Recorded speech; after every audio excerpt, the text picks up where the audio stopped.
मन्नत, जी हाँ, यहाँ मन्नत अब दुआ को भी पिक्चर में ले आई है। मेरा मतलब है कि जस्ट टू रिमाइंड विक्रांत की वो अभिमन्यु नहीं है और वो विक्रांत है, और विक्रांत की लाइफ में मन्नत भी है और दुआ भी है, ये बताने के लिए अब अपने बच्चे का सहारा लेगी मन्नत।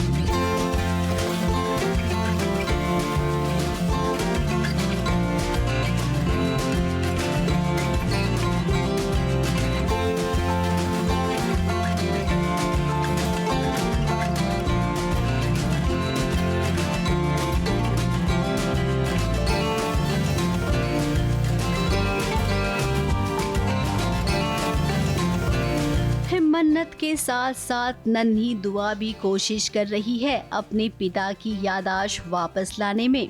अब जैसा कि आप सबने देखा है कि मन्नत अपने बच्चों के साथ आ गई है विक्रांत यानी कि अभिमन्यु के साथ रहने के लिए। अब दुआ से अभिमन्यु पहले भी मिल चुका है, इसीलिए जब उसने दुआ को अपने साथ देखा तो वो बहुत खुश हो गया।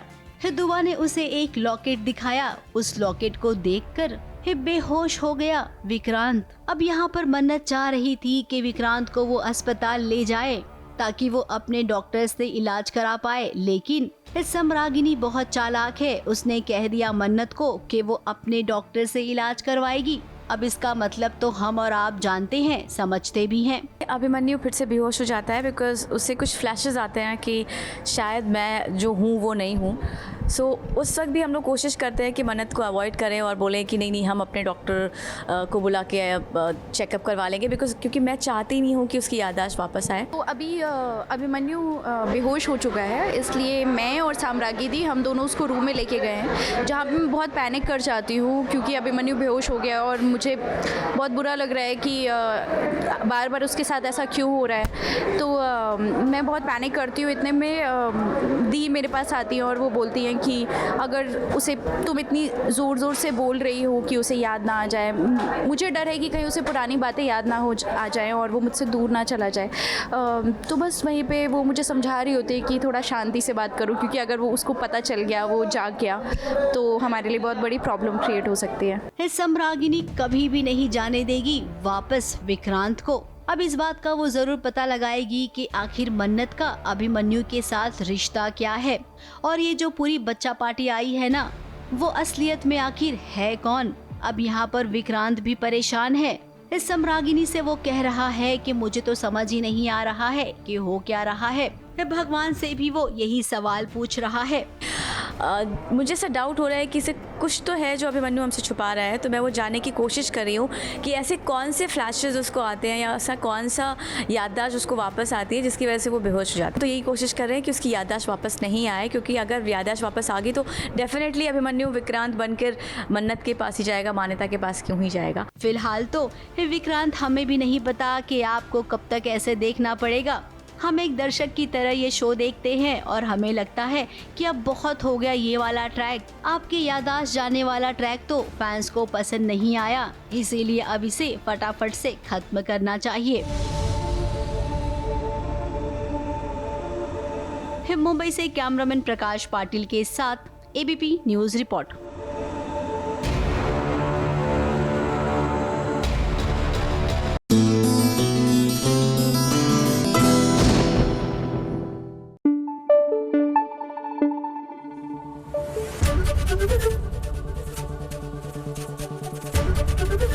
एबीपी न्यूज आपको रखे आगे।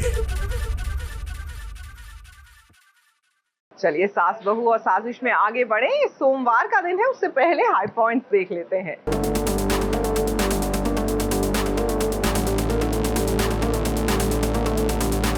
हफ्ते की शुरुआत में आप सभी के लिए टीवी सीरियल्स के हाई पॉइंट्स लेकर हम हाजिर हो गए हैं। तो चलिए सबसे पहले बात करते हैं सीरियल ये रिश्ता क्या कहलाता है की। अरमान और अभीरा की जिंदगी में तो मानो मुसीबतें उनका पीछा छोड़ने का नाम ही ना ले रही हो। इतनी मुश्किल से अब अरमान धीरे धीरे ठीक हो रहा है और देखिए नई मुसीबत में ये दोनों आए दिन फंस जाते हैं। आने वाले ट्रैक में आप देखेंगे कि अभीरा की जान खतरे में पड़ जाएगी, जहां ऑफिस के एक रूम में अभीरा बंद हो जाएगी और उसे बचाने के लिए आएगा अरमान।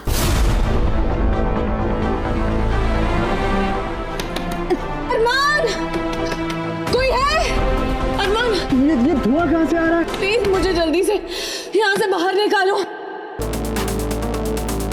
अगले हाई पॉइंट में अब बात करते हैं सीरियल गंगा माई की बेटिया की, जहां स्नेहा की मां गंगा माई अब खतरे में पड़ जाएंगी। एक गंगा माई के ढाबे में लग जाएगी आग और उसी आग के बीच में गंगा माई फंस जाएंगी और ऐसे में उन्हें बचाने के लिए आएंगे सिद्धू और स्नेहा। अब इतने दिनों से सिद्धू और स्नेहा के बीच में ढेर सारी गलतफहमियां हैं, लेकिन हमें लगता है कि जब यहाँ एक गंगा माई को बचाएगा उनका दामाद।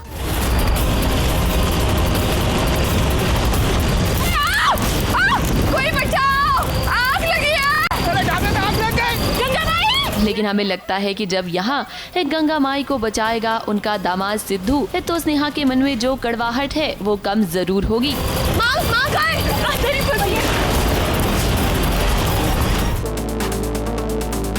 अगले हाई पॉइंट में अब बात करते हैं सीरियल क्योंकि सास भी कभी बहू थी की। एक घर में तुलसी जब से आई है ना, तब से वो सब कुछ ठीक करने में लगी हुई है। ये धीरे धीरे गौतम और करण के सामने वो सारी चीजें लेकर आ रही है ताकि उनको पता चले कि वो कितने गलत हैं। नहीं करनी मुझे किसी से शादी अभी। महाराज आजकल बच्चों से ना पूछ लेना चाहिए रिश्ता जोड़ने से पहले, कहीं ऐसा तो नहीं कि जहाँ रिश्ता जोड़ने की कोशिश कर रहे हैं वहाँ बच्चे का मन ही ना हो, उनके जीवन में कोई और हो।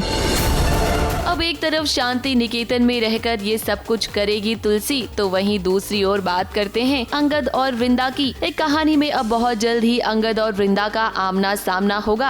अब देखिए मेकर्स कुछ दिनों से एक कोशिश कर रहे हैं इनके बीच लुका छुपी का खेल खेलने की। अंगद और वृंदा एक ही कॉन्सर्ट में होते हैं लेकिन एक दूसरे के आमने सामने नहीं आ पाते और अब बहुत जल्द ही ऐसी सिचुएशन बनेगी जब ये दोनों एक दूसरे के सामने आएंगे।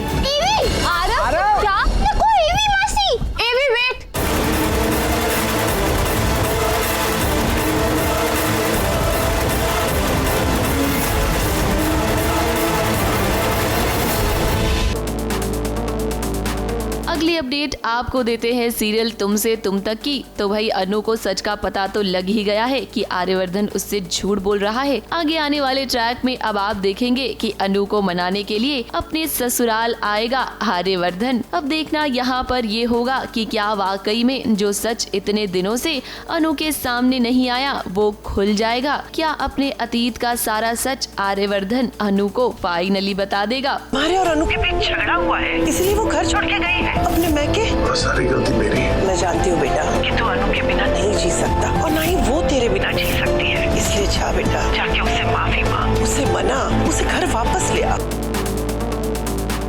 चलिए वक्त हो गया है आपको सीरियल वसुधा के बारे में बताने का। वसुधा को लेकर अब आमने सामने होंगे देव और चंद्रिका देवी। देव को पता चल गया है कि इतने दिनों से वसुधा के साथ जो गलत हुआ उसमें कहीं न कहीं चंद्रिका देवी का हाथ था। ऐसे में अब वसुधा के लिए अपनी माँ के खिलाफ ही खड़ा हो जाएगा देव और देखना ये होगा कि यहाँ पर कैसे वसुधा अपने घर को संभालती हुई नजर आएगी। नितिन जी ने डील करने से मना कर दिया। वसु ने जब से अपना बिजनेस शुरू किया है उसकी लाइफ में एक के बाद एक प्रॉब्लम्स आती रही है। उन प्रॉब्लम्स के पीछे आपका हाथ है मासा, और ये सवाल एक बेटा नहीं एक पति पूछ रहा है। वसुधा देवांश सिंह चौहान का पति। अगली अपडेट आपको देते हैं कलर्स टीवी के सीरियल तू जूलियट जड्डी की। अब दादी के सामने ये सच आने ही वाला था कि हीर और नवाब पति पत्नी हैं, यानी कि इनकी शादी हो गई है। लेकिन ये बात तो आप जानते ही हैं कि कोई भी राज इतनी जल्दी नहीं खुलता है। चाची एक बात है जो आपको बतानी है। नवाब की शादी दरअसल दादी आपको अपने किट्टू की दुल्हन देखनी है, मैं आपको मेरी दुल्हन दिखा के रहूंगा। आने वाले ट्रैक में आप देखेंगे कि नवाब की जिंदगी में एक नई लड़की को लेकर आएंगी दादी और वो चाहेंगी कि नवाब की उससे शादी हो, यानी कि हीर और नवाब के लिए अब एक नई मुसीबत खड़ी हो जाएगी। इसलिए लाई हूँ तुझे कॉलेज, तू उसके दिल में जगह बना, घर में जगह मैं बना दूंगी। जी दादी माँ, सब समझ गई। अगली अपडेट आपको देते हैं सीरियल सहर होने को है को लेकर। अब देखिए सहर को ऐसा लगेगा कि इंशा और माहिद की शादी हो गई है। आने वाले ट्रैक में आप देखेंगे कि सहर को हॉस्पिटल से निकाल दिया जाएगा। अब जब उसे काम से निकाला जाएगा तो उसे ऐसा लगेगा कि ये सब कुछ माहिद की वजह से हुआ है। ऐसे में सहर और माहिद के बीच की गलतफहमियां अब धीरे धीरे और भी बढ़ेंगी। अब ऐसे ही तो शो का ट्रैक आगे बढ़ेगा। पहले गलतफहमियां होंगी और फिर धीरे धीरे जाकर इनके रिश्ते सुलझेंगे। मिस्टर न्याजी ने आपके इन कारनामों के बारे में हमें काफी लेट बताया, तो इसलिए अभी के लिए छोटा सा इनाम ही आपके लिए लाए हैं। पढ़िए। आप हमें काम से निकाल रही हैं। ABP news report.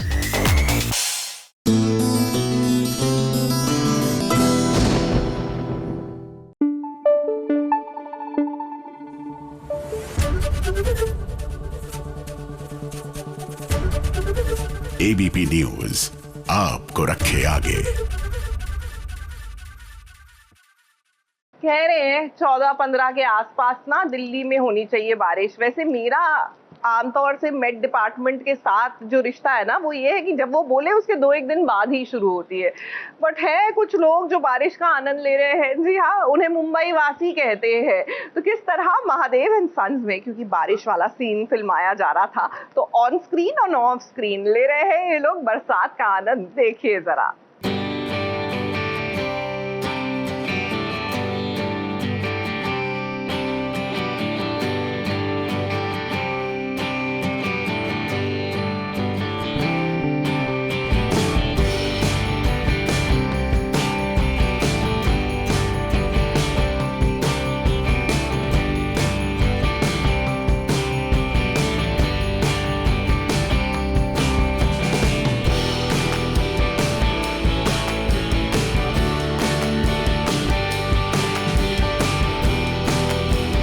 डायरेक्टर साहब ने बरसात का सीन लगाया हो और उसी बीच नकली बारिश के बीच में जब असली बारिश होने लगे तो सीन का मजा दुगुना तिगुना क्या चौगुना हो जाता है। कुछ ऐसा ही नजारा हम आपके लिए लेकर आए हैं, जहां पर मुंबई में भयंकर बरसात हो रही है। अब महादेव और विद्या साथ में बाकियों का सीन भी बरसात वाला ही करना था, लेकिन जब असली बरसात इतनी हो रही है तो भला नकली बरसात की जरूरत किसे पड़ेगी। देखिए ना, असली बरसात में एकदम असली वाला सीन डायरेक्टर को मिल गया, जहां पर विद्या ने देखा कि कैसे धीरज, रज्जी और नर्मदा बरसात में छोटे बच्चों की तरह कूद रहे हैं, नाच रहे हैं, गा रहे हैं। आई लव बारिश एंड इस बार मुंबई में बारिश काफ़ी देर से भी आई है, तो बहुत इंतज़ार किया, तो भगवान ने कहा ये लो अब तो मैं भिगाते ही रहूँगा। तो और आज एक्चुअल मतलब टैंकर मंगवाए थे पर एक्चुअल बारिश हो रही है, तो जो एपिसोड में है वो मुंबई की एक्चुअल बारिश है और हमने बहुत एंजॉय किया, बहुत मज़ा आया। और अभी हमें जाके सूखना है तो अब मैं जा रही हूँ। बरसात के साथ साथ आंधी तूफान भी इन्हें नहीं रोक पा रही है। फिर क्या, धीरज अपनी माँ को भी अपने साथ खींच लाया। माहौल एकदम खुशनुमा हो गया। तभी विद्या सपनों में खो गई, महादेव के साथ बरसात में भीगने लगी। अब आजकल महादेव रूठे हुए हैं अपनी विद्या से, लेकिन प्यार तो दोनों ही करते हैं एक दूसरे से। कुछ पल के लिए विद्या खुश हुई क्योंकि उसका सपना एकदम सच्चा था। वो अपने पति के प्यार को बहुत मिस करती है।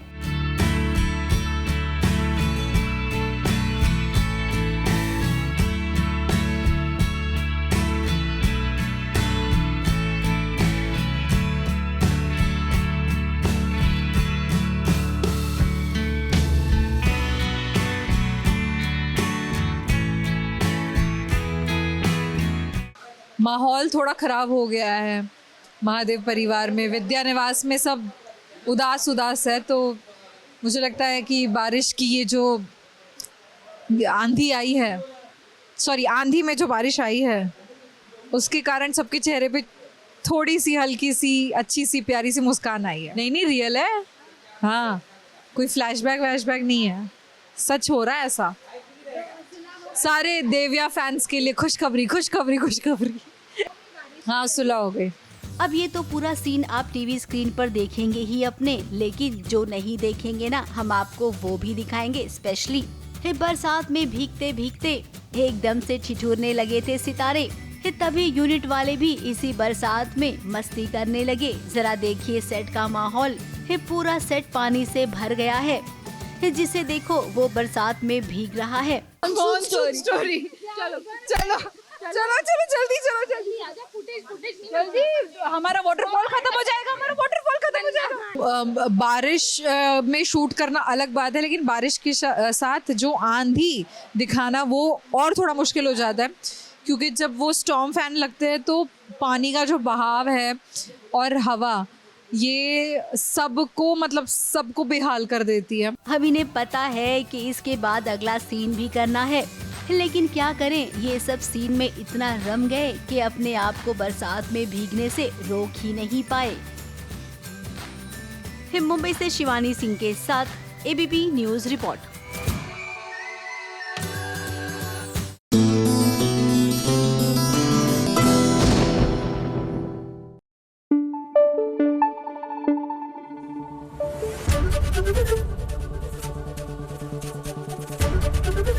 एबीपी न्यूज आपको रखे आगे।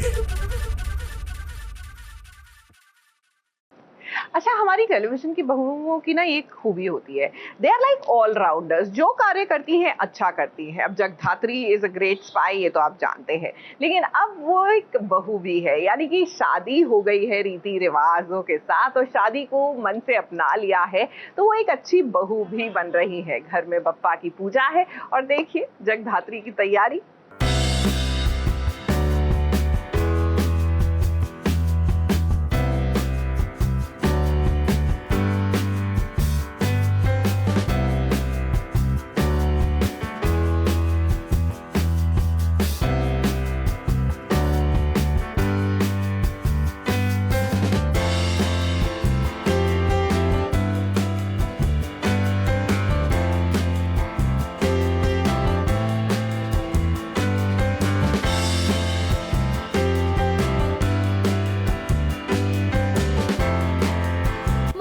गणपति बप्पा का आगमन बहुत जल्द ही होगा। उससे पहले इस जगधात्री के ससुराल में बप्पा की पूजा हो रही है।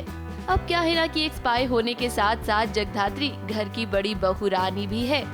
नई नई शादी हुई है उसकी, तो फर्ज तो निभाना ही पड़ेगा।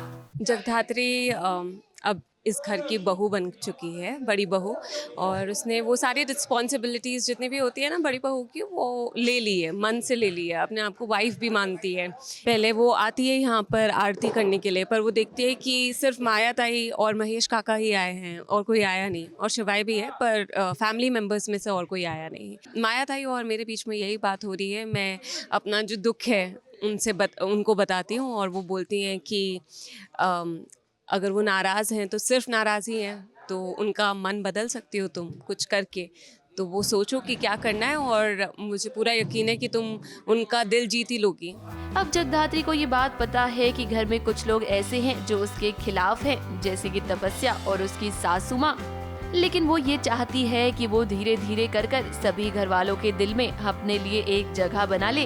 इसलिए तो आज सुबह सुबह उठकर उसने घर में पूजा की, और वो ये भी चाहती थी कि इस पूजा में सभी लोग आएं। ये जाहिर सी बात है, अब तपस्या और उसकी सासू माँ तो पूजा में नहीं आए, लेकिन महेश और माया जरूर आए। शिवाय भी आया इस पूजा में, हालांकि वो जगधात्री से नाराज भी है। हमारे जो बड़े शातिर जो औरतें हैं देशमुख हाउस की, वो लगी हुई हैं कि कैसे उसकी ज़िंदगी को मतलब नर्क बनाया जाए, कैसे उसे अनकंफर्टेबल फील करवाया जाए। तो इससे बड़ा मौका उन्हें क्या मिलेगा कि पूजा जिसमें सबको आना चाहिए, आरती लेनी चाहिए, वो उससे दूर रहते हैं। उनको लगता है कोई नहीं जाएगा, बट ये उनके मंसूबे कामयाब नहीं होते हैं।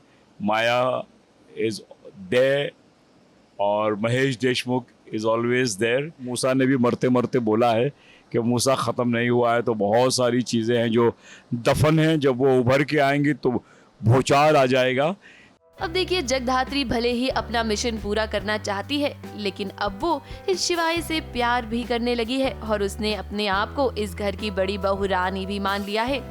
इसी नाते से अब वो चाहती है कि वो बहू रानी होने के सारे फर्ज निभाए।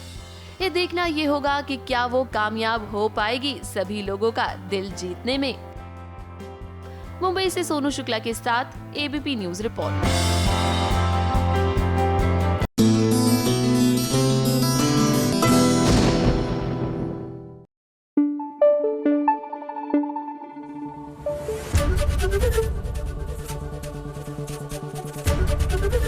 एबीपी न्यूज आपको रखे आगे।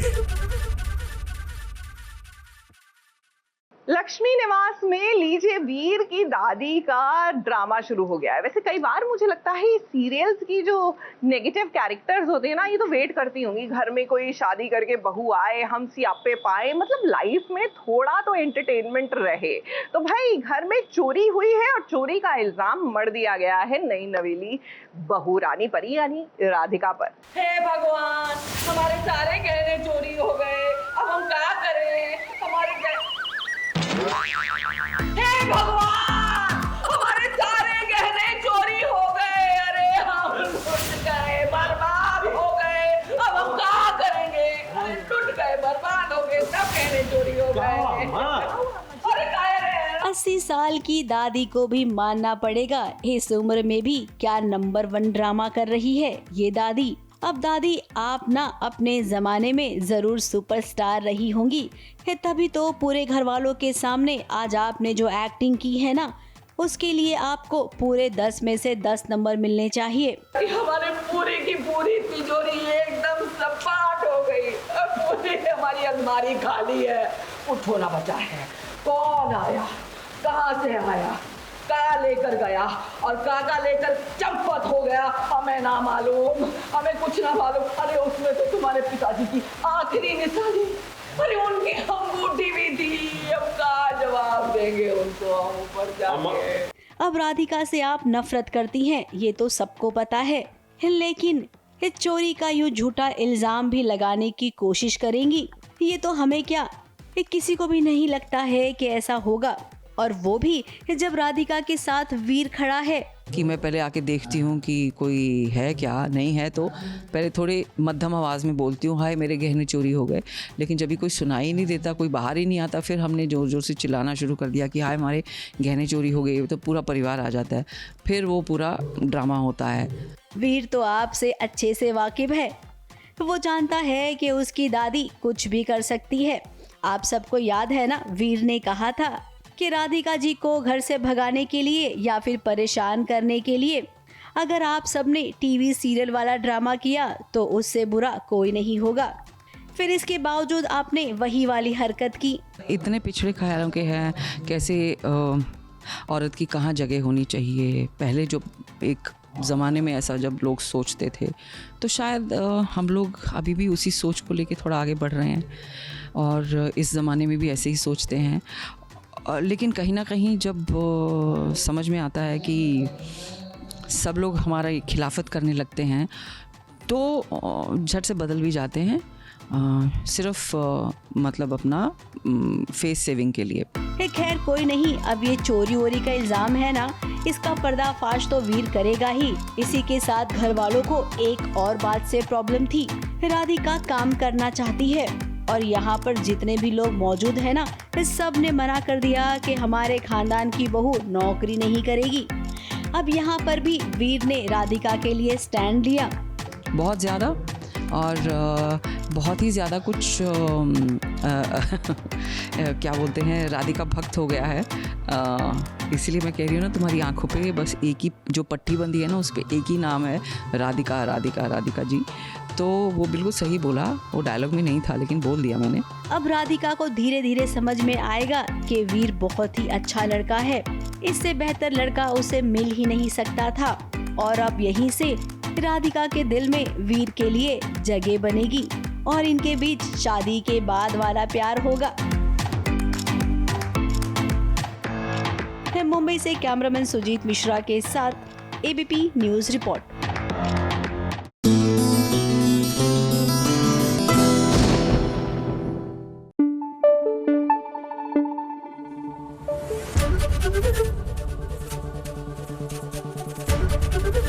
एबीपी न्यूज आपको रखे आगे। से उसका बच्चा तो छीन सकता है, लेकिन उसकी ममता कैसे छीनेंगे। और ये साफ नजर आ रहा है सीरियल उड़ने की आशा में भी, जहां साइली जो है वो बच्चे को लेकर अपनी ममता जो है छलकाने से बिल्कुल परहेज नहीं करती। अनजान है इस बात से कि दरअसल रोशनी जिसको अपना बच्चा कह रही है वो दरअसल साइली का ही है, लेकिन फिलहाल अपनी ममता को किस तरह न्यौछावर कर रही है, देखिए जरा।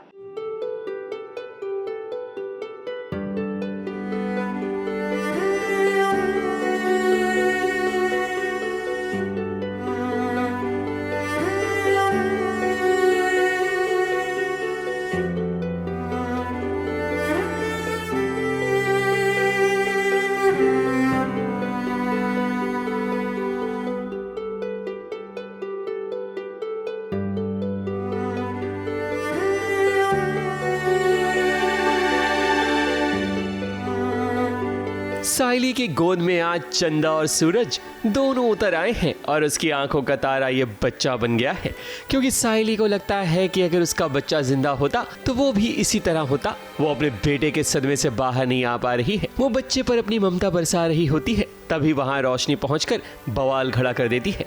साइली से बच्चा छीनकर उसे तरह तरह की बातें सुनाती है रोशनी। प्लीज साइली से कहिए कि आइंदा से ऐसा ना। तो पता है मैं कितना डर गई थी जब मैंने बाबू को नहीं देखा। रेणुका भी साइली पर भड़कती है कि वो रोशनी का बच्चा है तो भला बिना पूछे वो कैसे उसकी देखभाल कर सकती है। माँ है तो साइली का अटैचमेंट होगा अपने बच्चे से, जैसे ही वो उसे अपने पास लेगी। और कहीं वो साइली को पता ना चल जाए, इसी बात का डर है रोशनी को, इसलिए वो रोशनी ट्राई कर रही है कि बच्चा कहीं भी आसपास ना रहे साइली के। और ऑब्वियसली उसने भी अपना बच्चा खोया है अभी, तो she knows what is the worth of a baby, तो इसलिए वो अपने बच्चे को भी खोना नहीं चाहती। और क्योंकि वो बच्चा ही एक ज़रिया है जिससे वो घर पर रह सकती है। चलो रोशनी ने खुद कबूल तो किया कि बच्चा उसका नहीं बल्कि साइली का ही है, तभी तो साइली का बच्चे से एक कनेक्शन सा बन गया है। इतनी बड़ी हेरा फेरी भला कौन कर सकता है, और दूसरे की गोद सूनी करके अपनी गोद बसाना भला ये कहाँ की इंसानियत है। एक्चुअली हाँ, ये जो है प्लान जो है मंदिरा का है पूरा। मैं उसे बोलती हूँ, मैं एक्चुअली बहुत रोती हूँ जब बच्चा मुझे पता चलता है कि मैंने खो दिया अपना बच्चा। और तो मंदिरा कहती है कि तू एक्सचेंज कर लेती हूँ, मेरे पास आइडिया है। मैं कहती हूँ कि नहीं, ऑब्वियसली ये गलत चीज़ है, मैं साइली के साथ ऐसा गलत नहीं कर सकती। But then Mandira is like कि ऑब्वियसली अगर तू ये नहीं करेगी तुझे घर से बाहर निकाल देंगे। और ऑब्वियसली अब रोशनी को वो आता है थॉट, क्योंकि बहुत मुश्किल से वापस घर पे आई थी। साइली की इस हालत को सचिन समझता है, क्योंकि मात्र अब वही उसका दर्द का सहारा है। पर कोई बात नहीं साइली, आज नहीं तो 7 साल के बाद ये बच्चा आपको जरूर मिल जाएगा।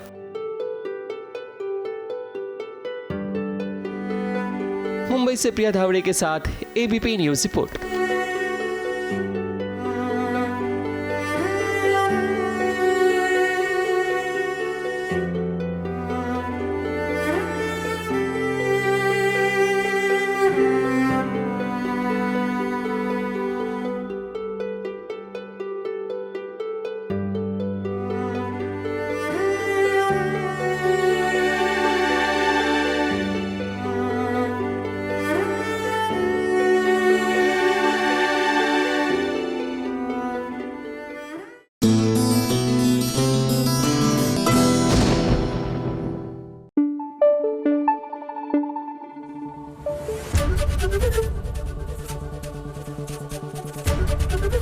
एबीपी न्यूज आपको रखे आगे। तू ही रहे दिल में, लेकिन फिलहाल तो संजय के दिल में जो बात है वो जुबान तक आ ही नहीं रही है। वो अपनी माँ और अपनी गर्लफ्रेंड को अपनी शादी के बारे में बताना चाहता है, लेकिन हिम्मत ही नहीं जुटा पा रहा। देखिए, सीरियल का नाम ही है, दिल से रिलेटेड है, तो दिल की बात जुबान पर ले ही आइए।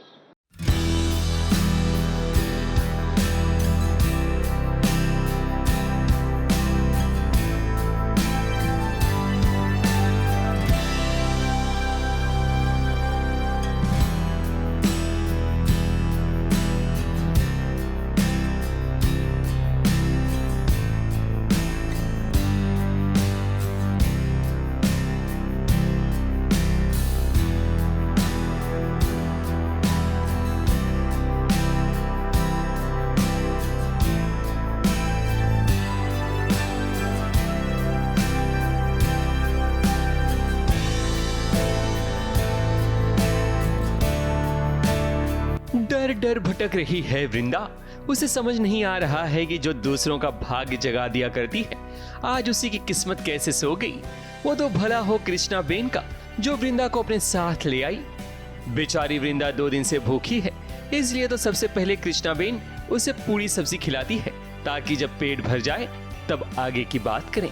वैसे संजय भी परेशान है और वो वृंदा को ढूंढने की कोशिश कर रहा है, मगर चाह कर भी अब वृंदा संजय के साथ नहीं रहना चाहती। मैंने 2 दिन से कुछ नहीं खाया। 2 दिन से वृंदा की जर्नी ऐसी चल रही है, शादी से भाग रही है, फिर भाग के कभी गुंडे पकड़ रहे हैं, कभी कुछ हो रहा है, तो बहुत ही ज़्यादा डिज़ास्टर्स चल रहा है सारी चीज़ें।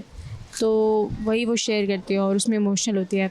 एक तरफ वृंदा अपनी जिंदगी से परेशान है, तो वहीं संजय भी बेचैन सा है। उसने सोच लिया है कि वो अपने और वृंदा की सच्चाई अपनी माँ और स्वाति को बता देगा, मगर जब बताने जाता है तो उसकी माँ को अस्थमा अटैक आ जाता है।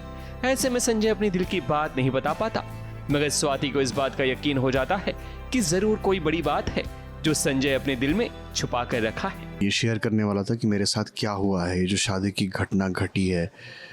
मैं बोलने ही वाला था, मैंने पूरा मन बना लिया था कि मैं आज बोल दूंगा, लेकिन एन मौके पे कुछ ऐसा हो जाता है कि मैं नहीं बोल पाता। और उसकी वजह माँ है। माँ को एस्मा है और उनको अटैक आ जाता है उसी मौके पे, और तब मुझे रियलाइज़ होता है कि नहीं, मैं ये नहीं बता सकता। स्वाति आज नहीं तो कल ये जरूर पता लगा लेगी कि आखिर संजय क्या छुपाने की कोशिश कर रहा है। फिर देखते हैं कि घर वालों का इस पर क्या रिएक्शन होता है। तो मुझे बता क्यों नहीं रहे हो आप? ये बात बता नहीं सकते ना कि मैंने शादी कर ली है। वो तो बहुत ही बड़ी प्रॉब्लम हो जाएगी ना, तो ये चीज़ मैं छुपा रहा हूँ। लेकिन हाँ, अब पता नहीं मैं कब तक छुपा पाऊँगा, बट हाँ, मैं डिटेक्टिव से मिलने आया हूँ इन्वेस्टिगेशन करने कि वृंदा को ढूंढना है। मैंने खुद बहुत कोशिश की वृंदा को ढूंढने की, लेकिन अभी तक ढूंढ नहीं पाया। लेकिन अब होपफुली जो हमारे डिटेक्टिव सर हैं वो ढूंढ लेंगे।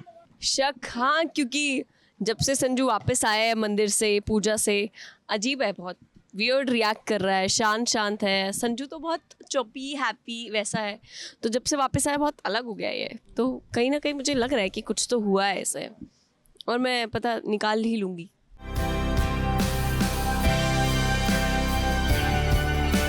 मुंबई से कैमरामैन सुजीत मिश्रा के साथ एबीपी न्यूज़ रिपोर्ट।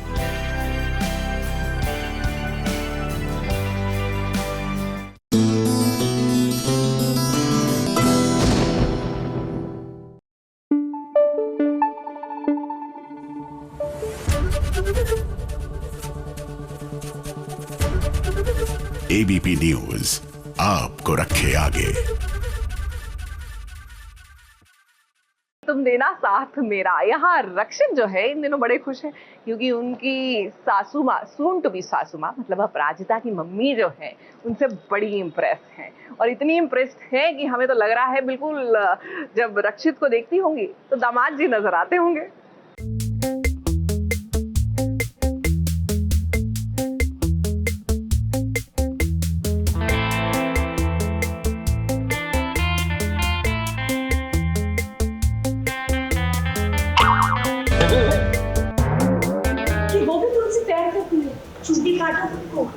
और काम करो।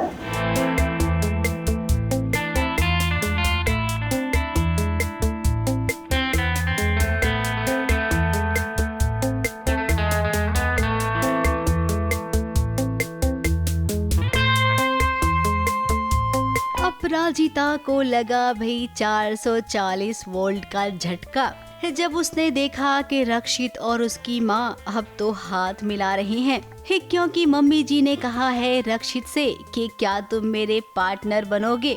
अब ये तो बहुत ही अच्छा हुआ। अपराजिता, आप भी तो यही चाहती थी ना कि आपकी माँ और रक्षित की सुलह हो जाए।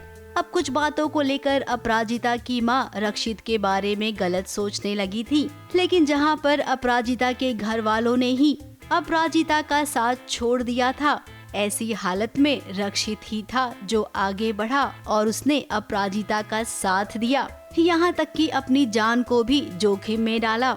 आज मम्मी जी को पता चल गया है कि रक्षित कितना काबिल है, और तो और मम्मी जी को ये भी पता चल गया है कि रक्षित प्यार करता है अपराजिता से। मेरे ख्याल से रक्षित अग्री है मेरे साथ और हम लोग हाथ मिलाते हैं।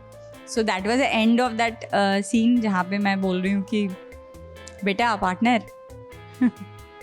लो, हम लोग पार्टनर्स हैं। अब मम्मी जी ने कहा है रक्षित से कि तुम ना अपने प्यार का इजहार करो। अपराजिता भी तुमसे प्यार करेगी, लेकिन अभी नहीं, कुछ वक्त के बाद। ललित ने उसे इतना टॉर्चर किया है, वो पूरी तरीके से टूट गई है और उस रिलेशन से बाहर निकलने के लिए अपराजिता को थोड़ा वक्त लगेगा। अब ये बात तो एकदम सही है। अपराजिता जैसी लड़की जो कभी हार नहीं मान सकती है, लेकिन हाँ, उसका दिल तो टूटा है, तो उस दिल को जुड़ने के लिए वक्त तो लगेगा। दोस्ती अच्छी लग रही है, क्योंकि मैंने अभी तक देखा नहीं है मैंने क्या शूट किया है। 2 सीन हो चुके हैं, लेकिन मैं ये ट्राई कर रही हूँ एज अ माँ अपराजिता की कि अगर तू प्यार करता है और वो मना कर रही है तो तू उसे ट्राई करते रहे, तू वेट कर, तू और नॉक कर, तू यू कीप ट्राइंग कि वो हाँ कह दे, क्योंकि अभी वो एक रिश्ते से निकली है, उसे थोड़ा वक्त लगेगा ये जानने में कि उसे क्या चाहिए, उसे प्यार है या नहीं, जो दिल के दरवाजे उसने बंद किए थे वो खोलने के लिए वो राजी है या नहीं, तो उसको थोड़ा वक्त दो, लेकिन you keep knocking on the door. अब रक्षित ने घर के सबसे मेन सदस्य को अपना दोस्त बना लिया है। अब बचे अपराजिता के बाकी के घर वाले तो एक एक करके इस सभी रक्षित को अपना लेंगे और फिर उसके बाद वो दिन दूर नहीं है जब इनका दोस्ती वाला रिश्ता शादी में तब्दील होगा।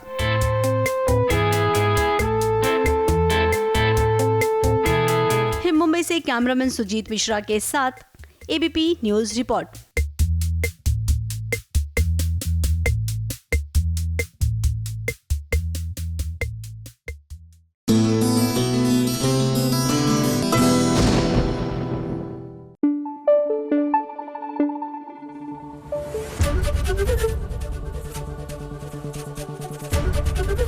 एबीपी न्यूज आपको रखे आगे।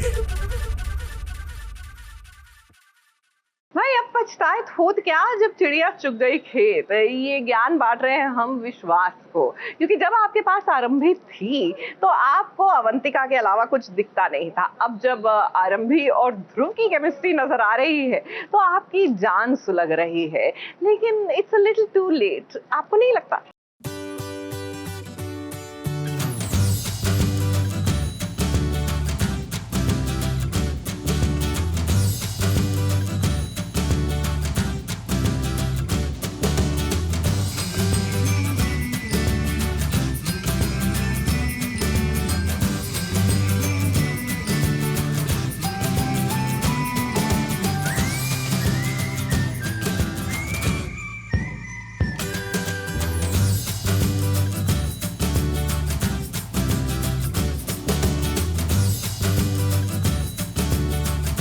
जब साथ लगाए आरंभी और ध्रुव ने ठुमके तो विश्वास को लगी मिर्ची, और लगे भी क्यों ना। अब भले ही शादी राज और नायरा की हो रही है, लेकिन ध्रुव और आरंभी को साथ देखकर भी ऐसा ही लगता है ना कि अब इनकी भी जोड़ी बन गई है। अब देखिए हल्दी के फंक्शन में भी कैसे आरंभी ध्रुव और अपने बेटे के साथ जमकर नाच रही है।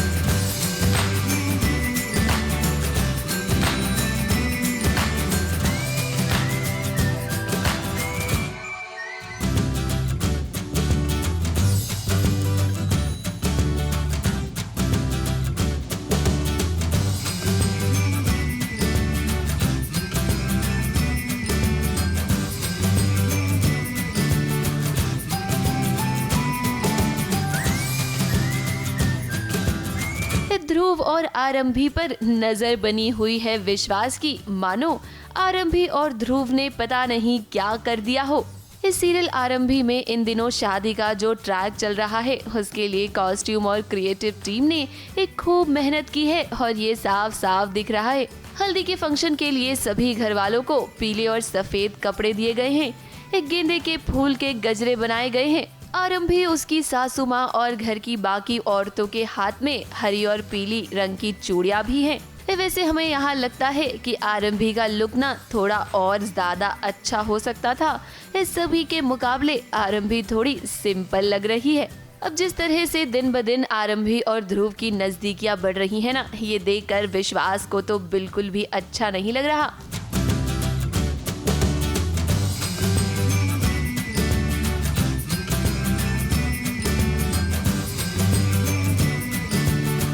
अब आरंभी विश्वास की पत्नी है तो जाहिर सी बात है कि उसे जलन होगी, लेकिन देखना अब ये भी होगा कि ध्रुव और आरंभी की जोड़ी कैसे बनेगी, क्योंकि विश्वास से तो आरंभी का तलाक अभी तक हुआ नहीं।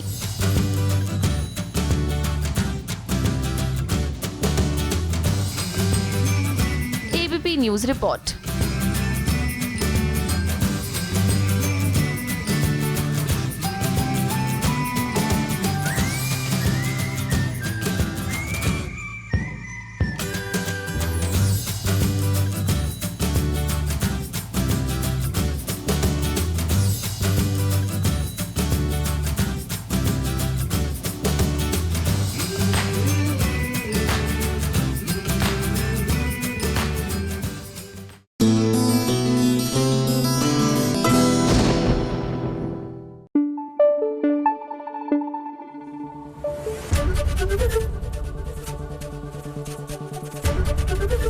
एबीपी न्यूज आपको रखे आगे।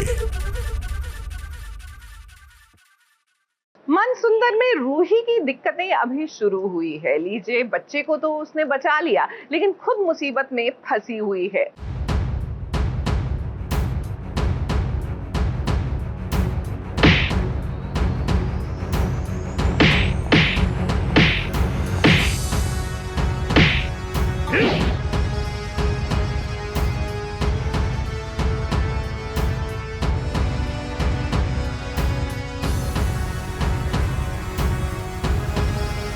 बेटी को हाथ लगाने से पहले माँ से बात कर यही चेतावनी देने आ गई है रूही। रूही ने आखिर अपनी बेटी रुचिता को ढूंढ लिया, जो किडनैप हो चुकी थी। आज रूही ने हाथों में चूड़ियां तो पहन रखी है, मगर इसकी खनक इन गुंडों के कानों में जरूर सुनाई दे रही होगी। पर गजब की बात यह है कि रूही ने आज यहाँ इतने सारे लोगों की पिटाई कर दी, बस वो अकेले दादी से नहीं जीत पाई थी, जिसका नतीजा आज तक वो भुगत रही है। तो सोचो दादी के पास कितनी ताकत होगी। मेरी बच्ची को और जो बच्ची को तुम लेकर आए हो उसको छोड़ दो, वरना मैं तुम लोगों को छोड़ूंगी नहीं। सॉरी, मेरी वजह से आप प्रॉब्लम में फंस गई, पर मैं आपको सही सलामत यहाँ से लेकर जाऊंगी। खैर, रोहित जैसे तैसे यहाँ रुचिता को बचा लेती है, मगर फिर माँ और बेटी दोनों ही गुंडों की जाल में फंस जाते हैं।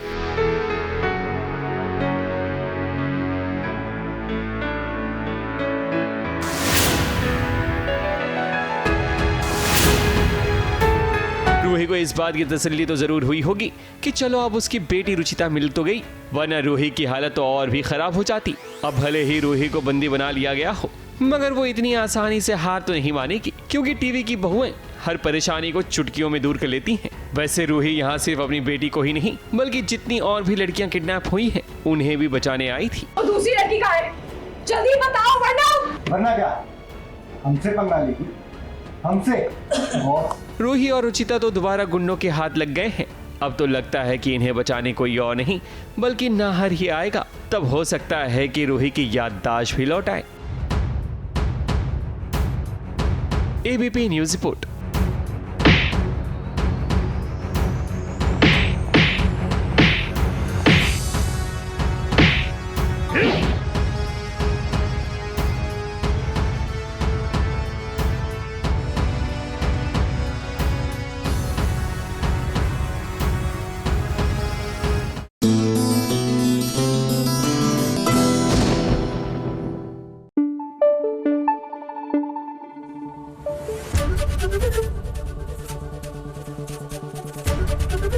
एबीपी न्यूज आपको रखे आगे।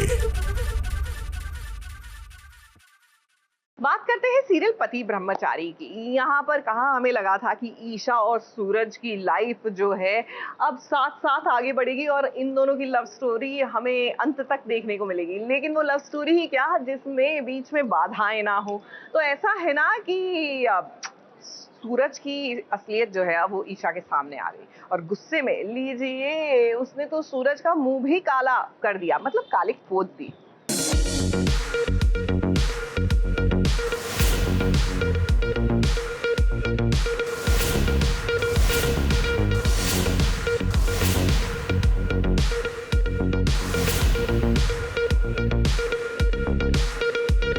ईशा आईपीएस ऑफिसर बन गई है। इसका मतलब ये थोड़ी ही होता है कि वो किसी पर भी अपना गुस्सा उतारे, जैसा उसने अभी सूरज पर उतारा है। देखिए सूरज के मुंह पर कैसे कालिक लगा दी है ईशा ने। अब हम तो सपने में भी नहीं सोच सकते हैं कि ईशा कभी ऐसा करेगी। अब इतने दिनों से ईशा जिस दादा भाई की तलाश कर रही थी, जब ईशा को पता चला कि दादा भाई कोई और नहीं बल्कि सूरज ही है, फिर क्या उसका गुस्सा 7वें आसमान पर पहुंच गया। उसने आव देखा न ताव, सीधे यहाँ पर आकर दादा भाई के मुंह पर कालिक फेंक दी। तो ईशा जी को जब सच्चाई पता चल जाती है कि दादा भाई कोई और नहीं सूरज है, तो वो गुस्से में आती है एंड सूरज के ऊपर अपना भड़ास इन शॉर्ट गुस्सा निकालने के लिए कलिक फेंकती है और सारे पेपर्स वगैरह गुस्से में फेंकती हैं उसके आईएएस एंड ऑल का, एंड सूरज को जलील करती है इन शॉर्ट। कि तुम मतलब गुंडे थे, गुंडे ही रहोगे, दैट काइंड ऑफ। एंड मतलब ये गुस्सा है एक पत्नी का पति को लेके। अब कुछ लोगों को लगेगा कि ईशा का गुस्सा जायज है, लेकिन हमें लगता है कि ईशा आपने कुछ ओवर कर दिया। अब इसी के बाद ईशा तैयार हो गई है घर छोड़कर जाने के लिए भी। फिर सूरज उसे नहीं रोकेगा, हालांकि ताई जी उसे रोकने की पूरी कोशिश कर रही हैं। वो रुक भी जाएगी, अब हीरोइन है ना, तो हीरो को छोड़कर जाएगी तो नहीं। लेकिन कहानी में आप ये बहुत कुछ देखेंगे जहाँ पर ईशा और सूरज का रिश्ता एक बार फिर से टूटने के कगार पर आ जाएगा। फिर सूरज एकदम साफ शब्दों में कहेगा कि अगर तुम्हें मेरे नाम का मंगलसूत्र उतारना है तो उतार दो, मुझे कोई दिक्कत नहीं होगी। अब इनके बीच इतनी कड़वाहट आ गई है। आप अगर अलग फैसला लेना चाहती हैं तो आप फैसला लीजिए, आपको जो फैसला लेना है, लेकिन मैं तो दादा भाई ही रहूँगा, मैं चेंज नहीं होने वाला। तो ईशा जी को ये भी बोल देता है सूरज कि ये मंगलसूत्र निकाल दीजिए आप, अगर आप ये गुंडा पति नहीं चाहती हैं तो ईशा जी निकाल तो नहीं पाती, लेकिन बैग लेकर जाने लगती है। ताइमा उन्हें रोकती है, बताती है कि ये घर जितना मतलब कि सबका है उतना ही तेरे पापा का है, और तेरे पापा ने यहाँ पे रखा है तुझे, मतलब कि मेरे पापा ने, इन शॉर्ट अरविंद जी ने।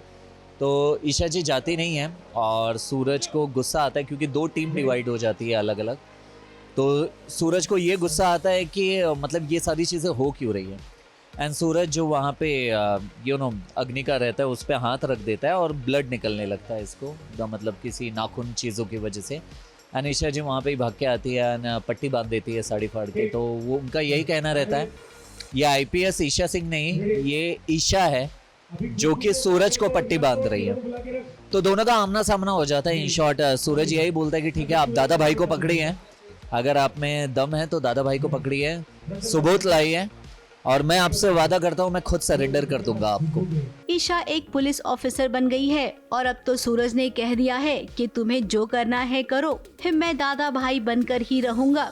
दोनों का फैसला अडिग है, अब देखना होगा कि इनके बीच सुलह कौन करवाएगा। मुंबई से सोनू शुक्ला के साथ एबीपी न्यूज रिपोर्ट।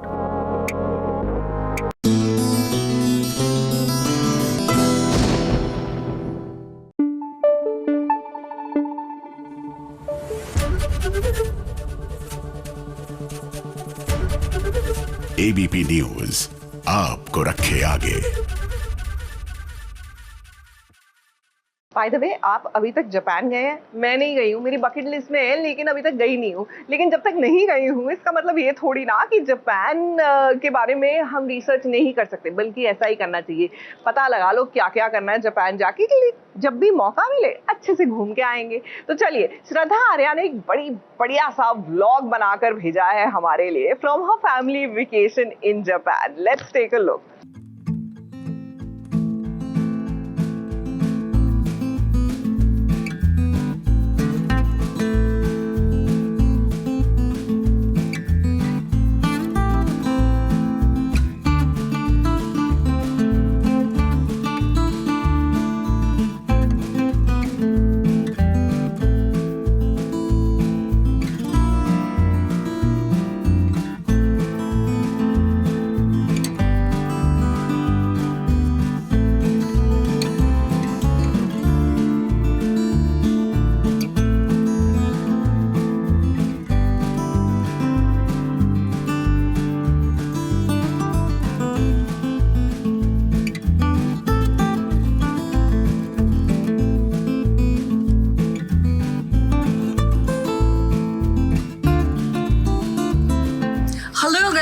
मैं हूँ श्रद्धा आर्या और मैं हूँ इस वक्त जापान में। आप लोगों को पता है कि नहीं, बट जापान अपनी ब्यूटीफुल सीनिक सराउंडिंग्स के लिए, विजुअल्स के लिए माना जाता है। शिबुया क्रॉसिंग के लिए माना जाता है, जो वर्ल्ड्स बिजिएस्ट क्रॉसिंग है। अपने टेम्पल्स और श्राइन्स के लिए माना जाता है, टी सेरेमनीज के लिए, अपने किमोनो कल्चर के लिए, ट्रेडिशनल जापानीज हाउसेस के लिए माना जाता है, और अपने क्वाइट एनवायरनमेंट और क्लीन क्लेनलीनेस के लिए माना जाता है।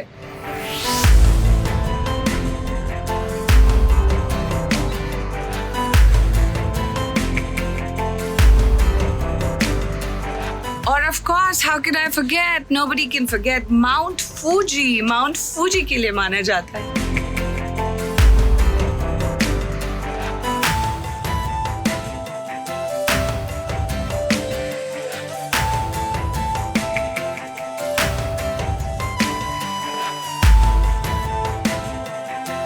जापान में वर्ल्ड की फास्टेस्ट ट्रेन भी है शिनकानसेन, जो कि बॉम्बे से गोवा तक का सफर, मतलब अगर उतना डिस्टेंस हो 1-1.5 घंटे में पूरा कर लेगी, जूम करके चली जाती है. It's the fastest train in the world and Japan has it और I have been on it.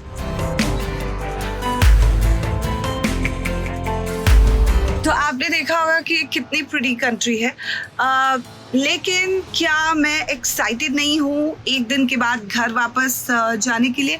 नहीं, मैं बहुत एक्साइटेड हूँ. I want to go back to my own country.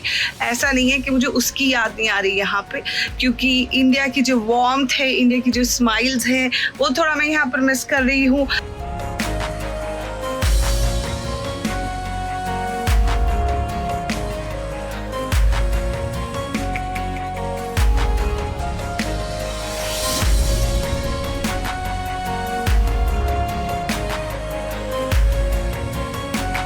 यहाँ पर पब्लिक ट्रांसपोर्ट में बोलना, हंसना, गॉसिप करना, खाना पीना कुछ भी अलाउड नहीं है.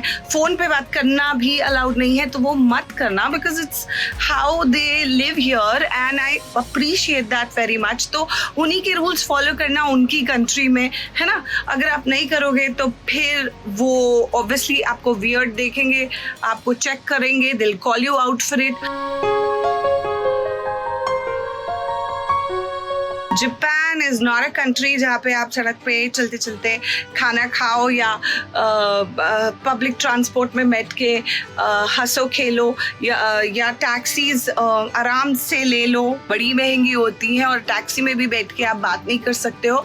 तो अगर जापान घूमना है तो चुपचाप फिंगर ऑन योर लिप्स, चुपचाप घूमो और उसकी ब्यूटी लुक उसकी ब्यूटी को एडमायर करो और घर चले जाओ. अगर आपको नहीं, हमको थोड़ा चिल ट्रिप चाहिए और हमको तो बिल्कुल आराम करना है, तो ये आराम की जगह नहीं है. आपको 25 हज़ार स्टेप्स चलने पड़ेंगे और कहीं पे भी सुंदर सराउंडिंग्स लाइक क्योतो, ओसाका और दूर दूर जगहों पे जाके जहाँ पे ब्यूटीफुल टेम्पल्स और श्राइन्स है देखने हैं, तो उसके लिए डिस्टेंस ट्रैवल करना पड़ेगा. But all in all I had a great experience. It's a great place for shopping. अगर जापान प्लान करो तो टोक्यो 2 दिन प्लान करना, उससे ज़्यादा मत प्लान करना, 2 या 3 दिन. बाकी सब दिन आसपास जाना, you know, Hakone, Mount Fuji, Kyoto, Osaka और ये सब जगह पे जाना. Okay, all the best. I don't know if this vlog was helpful or not, but I really tried to give you my insight on Japan.